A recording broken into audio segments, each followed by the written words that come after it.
Comment prédire sa croissance personnelle avec deux possibilités? C'est ce qu'on va voir ensemble dans cette nouvelle vidéo. Merci d'avoir rejoint cette nouvelle vidéo. C'est un plaisir de t'accueillir dans cette vidéo et on va parler de la croissance personnelle et surtout de possibilités pour pouvoir la prédire. Parce que, je ne sais pas toi, mais savoir que je vais apprendre toute ma vie est quelque chose d'exaltant. Je ne vais pas rester la personne d'aujourd'hui qui a ses connaissances, ses compétences, toujours jusqu'à la fin de ma vie. Je vais m'enrichir de nouvelles compétences, je vais apprendre de nouvelles choses parce que j'en ai décidé et que j'ai vraiment envie de passer encore à un niveau supérieur parce que ça m'intéresse de progresser et de voir jusqu'où je peux aller en partant de là où je suis parti. Dans cette vidéo, on va parler de deux possibilités très fortes pour que tu puisses croître personnellement et durablement dans le temps. Les deux seules possibilités qui existent véritablement dans cette vie. Mais avant cela, je t'invite à découvrir qui je suis à travers la description liée à cette vidéo pour découvrir comment j'en suis arrivé devant toi et quelles sont les grandes étapes que j'ai suivies pour devenir la personne que je suis devant toi dans cette vidéo. Alors, la prédiction est toujours nécessaire lorsqu'on veut apprendre de nouvelles choses, de nouvelles expériences, parce qu'il faut imaginer ce qui va se passer.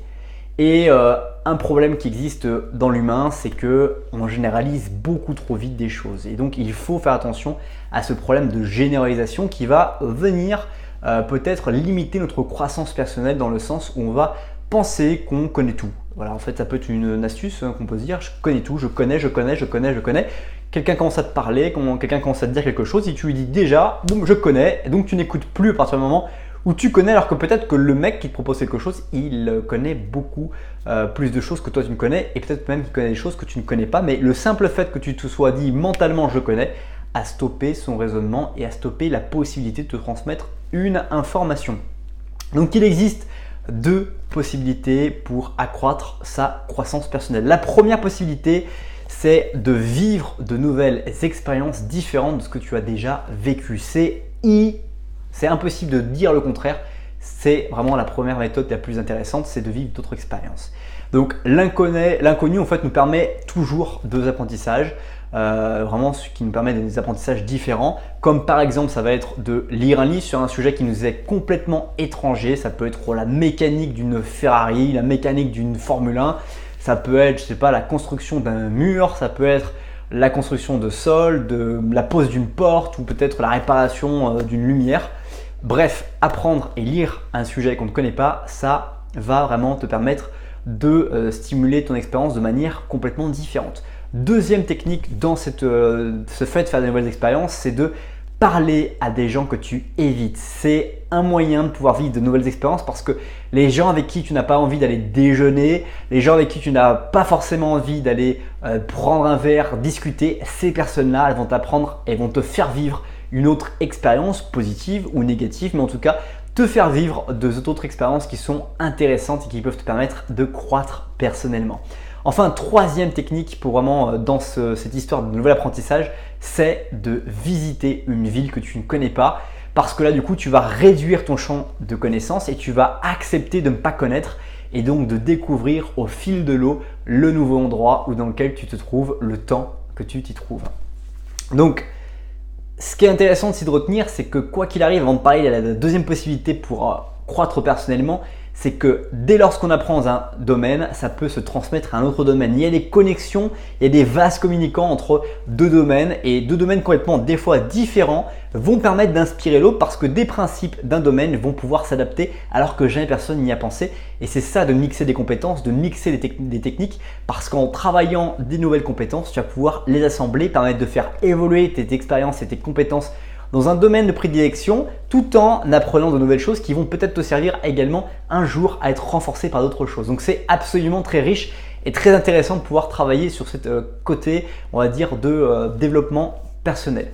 Deuxième possibilité pour croître personnellement, c'est de faire des prédictions. C'est vraiment un moyen très fort de pouvoir le faire à partir de très peu de ressources et très peu de choses. Alors comment on fait ça pour pouvoir en fait prédire, faire les prédictions ? Eh bien, c'est déjà de se dire comment je vais finir ma vie. Cette question, tu peux t'autoriser. Comment vas-tu finir ta vie? Vas-tu la finir dans une maison de retraite? Vas-tu la finir chez toi? Vas-tu la finir seul? Vas-tu la finir en famille?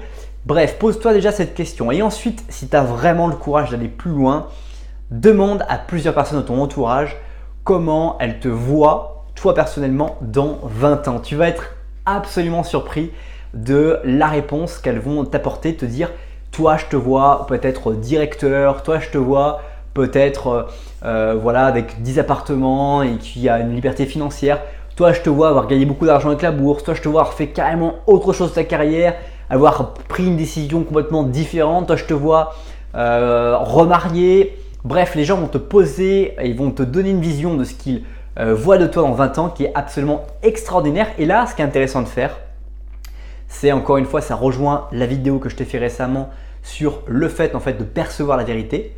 Et bien là, si la prédiction est négative, et bien quelles sont les croyances que tu possèdes, que tu partages avec les autres qui sont négatives, qui t'amènent à en fait donner cette vision de quelqu'un qui ne va pas y rester durablement à court, moyen et long terme dans ce qu'il est ou dans ce qu'il fait, ou en tout cas qui ne veut pas avoir la vision que tu proposes à ces personnes autour de toi. Donc en fin de compte, on se rend compte que la croissance personnelle, c'est vraiment un élément très difficile et que ces deux possibilités, vivre de nouvelles expériences et la deuxième, de pouvoir en fait prédire, faire des prédictions sur sa vie, sur ce qu'on va devenir, ce sont deux moyens très très puissants pour prédire la vérité de ta vie qui vont te permettre de croître personnellement. Donc n'arrête pas de croître et cherche à réaliser ces exercices, soit de nouvelles expériences, soit de prédire l'avenir. C'est déjà la fin de cette vidéo. Si tu l'as aimé, je t'invite à écraser le pouce bleu, à découvrir la vidéo qui se trouve juste ici, à t'abonner à la chaîne juste là ou à découvrir mon blog responsabledaffaires.fr pour découvrir d'autres astuces, d'autres techniques pour améliorer ta vie, des techniques que j'utilise pour accompagner les personnes qui vivent des moments humains comme on les vit tous et qui sont difficiles et que j'aide à améliorer leurs relations et leur situation de vie complexe. Merci pour le temps que tu as consacré à cette nouvelle vidéo. Passe une bonne suite de journée et je te dis à bientôt pour une prochaine vidéo. Bye bye.